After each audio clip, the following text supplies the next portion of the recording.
Hello, dog lovers, and welcome to the Muttz with Mannerz Canine Training Academy podcast, where we'll share valuable dog training tips and insights to help you raise a happy and confident pup, whether they're young or old. Our goal is to ensure your dog becomes a beloved member of your family and a positive presence in your community for life. We're back with another Muttz Morsels, a special segment where we'll provide pet parents with tidbits of information to enrich the lives at both ends of the leash. Because at Muttz, it's not just about training your dog, it's about having fun, learning together, and building a strong, lasting bond with your canine companion. So let's dive in.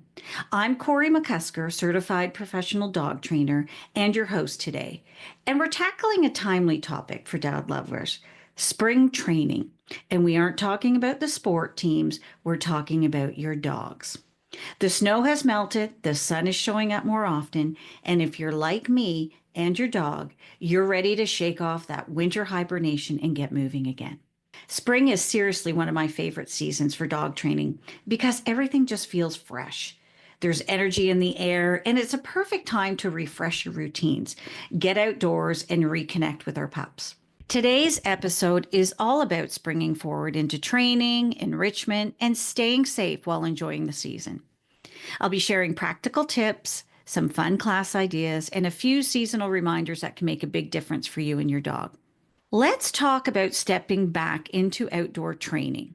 So after a long winter of indoor games, short walks, or maybe a little bit too much couch time, it's completely normal for dogs to get a little wild or crazy and excited about all the new spring distractions. Squirrels are back, and if you have a backyard like me, rabbits everywhere.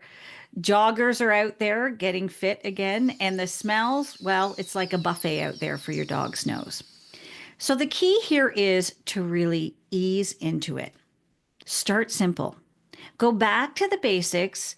Maybe go into your calm, low distraction area backyard. Well, mine's not low distraction, but so I would do it in a quiet space, like maybe a park when it's early morning, or even a trail, like during the day if there's not lots of people there. And practice cues like as simple as sit, or look, or watch me, a touch where they're targeting to touch your hand. And you can also work on the recalls and use high value treats. And when I say high value, they better be something different than just their kibble, because there are so many things out there that are going to get them excited. So you have to have a really good motivator. And those high value treats will really reward the focus and calm behavior. Think of it like a soft reboot for your dog's brain when we start working on these simple trainings. And hey, if you need a little extra support, we've got our Foundation Skills Level 1 class, and that's amazing for adolescents and rescue dogs who need some polish.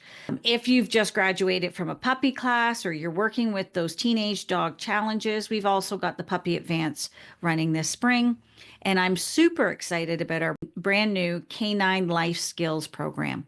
It's all about building confidence, resilience, and real life readiness because we go out there in the community and work. So if we're taking our dog outdoors, we're definitely going to be talking about leash manners because they're going to be on leash. And now with spring just flourishing everywhere, those spring sidewalks can be chaos. You may have other dogs, bikes, skateboards, strollers, squirrels, basically everything your dog finds fascinating or to some even terrifying. If your pup is pulling, lunging, or losing their minds a little bit right now when you get out there, you're not alone. It's super common after the winter. So what do? Start by rewarding your dog for staying close and checking in with you. So if they look at you, if they are moving a little bit forward and they turn back again to look at you, you can definitely reward that. You can also do games like treat scatter. So just like throwing some scattered treats in the grass, or you can change directions just to keep walks interactive and to keep your dog in tune with you. And if your dog tends to react to other dogs or people, increase the distance and reward calm behavior from afar. We're not forcing interactions, we're building confidence and giving our dogs the space they need to succeed. If you see another person that you may be approaching or a dog, make it easy for yourself. Cross the street, or maybe walk up a driveway, or walk over to a grassy area and maybe just have them sit for a moment so that you can create that safe space and not have them react or lunge on the leash. If you want to practice around real world distractions without pressure, check out our community walks or the Women in Dog Circle hikes, which we do go out into the forest where it's fun. You're with other women, you're socializing, and your dogs are becoming comfortable in these environments. These are really relaxed, supported group outings, so they're perfect for working on skills while soaking up that fresh air. Does your dog suddenly act like they've had 3 espressos the moment you walk outside? That is what we call spring energy, and it is real. It's all that pent up winter energy, and it has to go somewhere. And if we don't give it structure, it can turn into jumping, barking, pulling, or just bouncing off walls. So this is a great time to work on impulse control around distractions like other dogs, wildlife, and people. One of the things we do in our classes, and I work with Sky, is we do a place or a mat training. If you're at home, you can have your dog relax on a blanket or a towel. If you've got a bed, that's great. And just sending them there and giving them a cue and then having them settle. Once you have done that indoors, what you could do is take it outdoors, and you just can pick a certain spot. And if you've given that a cue, you can use the same cue and just have them lie down and relax in that spot, and then just watch them, or just have them watch what's happening around them, because life will be happening around them. And it's really good for them to kind of just learn how to settle themselves.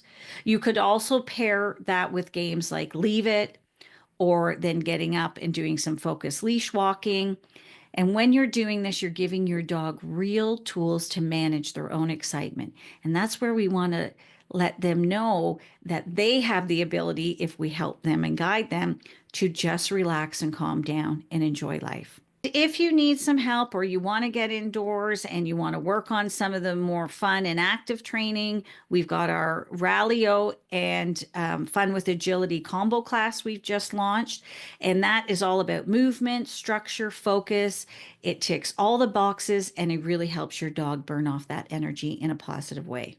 Now, I also want to touch on for a moment the spring hazards, because sometimes we're just so excited to get out there that we have to also remember that there are things that we have to be aware of. So fleas and ticks, yep, they're back. As soon as the weather warms up, even a little, so to 4 degrees Celsius or 39 degrees Fahrenheit, that is when the fleas and ticks start showing up in the tall grass, the bushes, and even city parks. I even have them in my backyard in my community, and I'm right in the city. So you can check with your vet on preventative options. If you have a dog that doesn't do well with the flea and tick medication, there are also some holistic options available. And what I do after a hike or a nature walk is I give my Sky a once over, especially under their legs, around their ears, and in between their toes. And a great tip I was given once is to keep a lint roller in your car, and I have one in mine, and it's really great for catching ticks before they latch on. And you just take your lint roller and roll it all over your dog. The other thing that can occur, especially because we in Ontario here had a lot of snow, is when that snow melts, the streams and rivers start filling up. They may look inviting to your dog, but after that snowmelt creates those strong currents, and they can be really dangerous.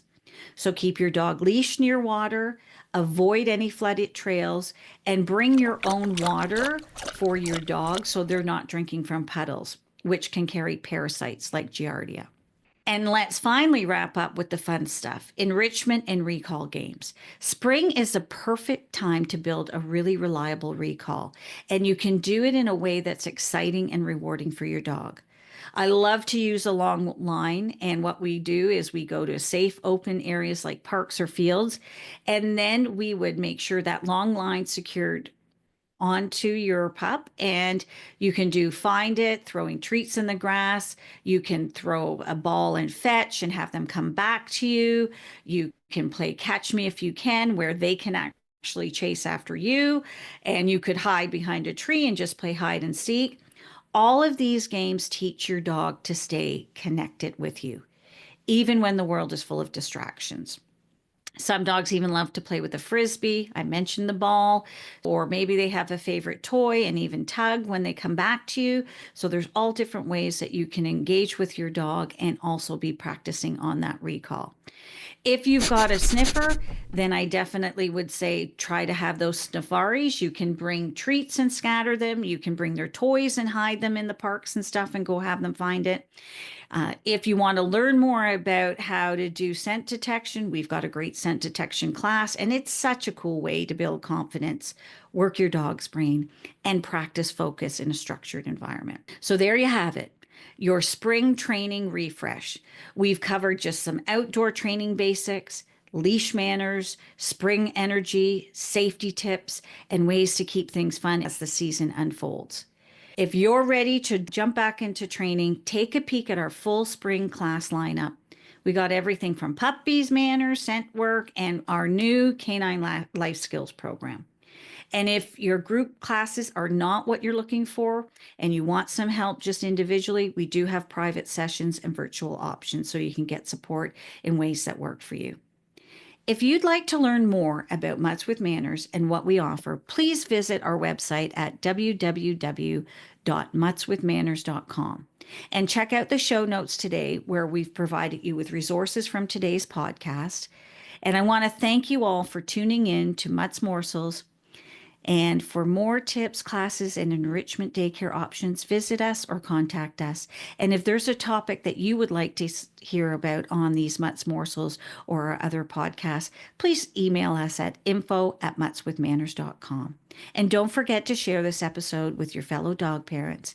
And until next time, stay warm and cozy, keep those tails wagging, and happy training.